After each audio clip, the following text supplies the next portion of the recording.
Simple आणि tasty बटाटा फ्रायची भाजी। 3 बटाटे घेतले, अशा प्रकारे फोडी त्याच्या कापून घेतलेल्या आहेत। चांगले धुवून घ्यायचे 3-4 वेळेस पाण्यातनं आणि हे जे बटाटे आहेत हे एका कापडावरती काढायचे आणि चांगले पुसून घ्यायचे आहेत। आपल्याला ड्राय करायचे आहेत, थोडेसे एखाद्या कॉटनच्या कपड्यावर काढायचे आणि ड्राय करायची। ही जी भाजी आहे ना, लहानांपासून मोठ्यापर्यंत कोणीही अगदी आवडीने खातं। एकदम कुरकुरीत अशी ही छानपैकी फ्राय बटाट्याची भाजी बनते।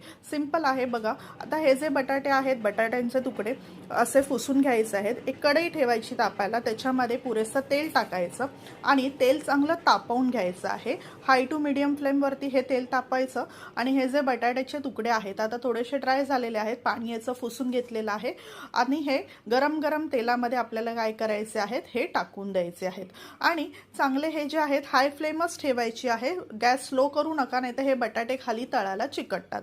आता हे हाय फ्लेम वरतीच बटाटे बघा असे फ्राय करायचे, मध्ये मध्ये सोडून द्यायचे आणि मध्ये मध्ये फ्राय करत राहायचे, त्यामुळे हे क्रिस्पी होतात एकदम हाय फ्लेम वरती। आणि हे जे बटाटे आहेत ह्याची भाजी अतिशय चविष्ट लागते। ही लहान मुलांना तर अतिशय आवडते, एकदम फ्रेंच फ्राईज सारखी होते।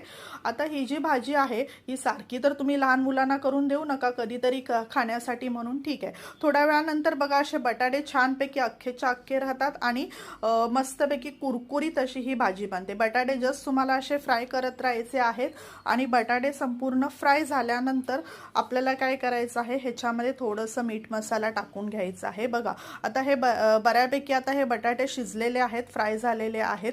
आता ह्यामध्ये एक्स्ट्राचं तेल खाली राहतं, तेल ह्याला जास्त लागत नाही, पण हे जे एक्स्ट्राचं जे तेल आहे हे गाळून टाकून द्यायचं आहे, नाहीतर ते असंच वेस्ट खाली जातं मसाला टाकल्यानंतर। मी आता हे कढईतलं तेल एका वाटीमध्ये काढून घेतलेलं आहे, हे नंतर तुम्ही कशातही कुठल्या नेक्स्ट भाजीमध्ये यूज करू शकता। आता बघा हे बटाट्यांमध्ये आता मी मीठ टाकून घेतलेलं आहे, थोडीशी किंचित पाव चमचा हळद टाकून घ्यायची आहे आणि यामध्ये हे चांगलं परतून घ्यायचे आहेत बटाटे।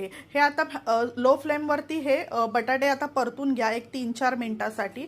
यामध्ये इथे पेरी पेरी मसाला, मिरची पावडर टाकलेली आहे आणि किंचितसा इकडे पावभाजीचा मसाला घेतलेला आहे।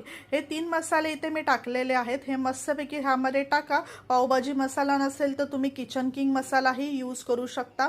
तर आता हे तिन्ही मसाले मी इकडे टाकून मस्तपैकी आता ह्या बटाट्यामध्ये हा मसाला फ्राय करून घेणार आहे। एक 2 ते 3 मिनिटांसाठी फक्त परतायचा आहे। भाजी तशी तुमची तयार झालेलीच आहे, फक्त मसाले परतून घ्यायचे आहेत। मसाले अगदी शेवटी टाकून घ्यायचे आहेत।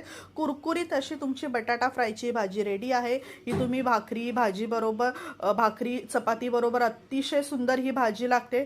करा, खा आणि एन्जॉय करा आणि सबस्क्राईब करायला विसरू नका। धन्यवाद।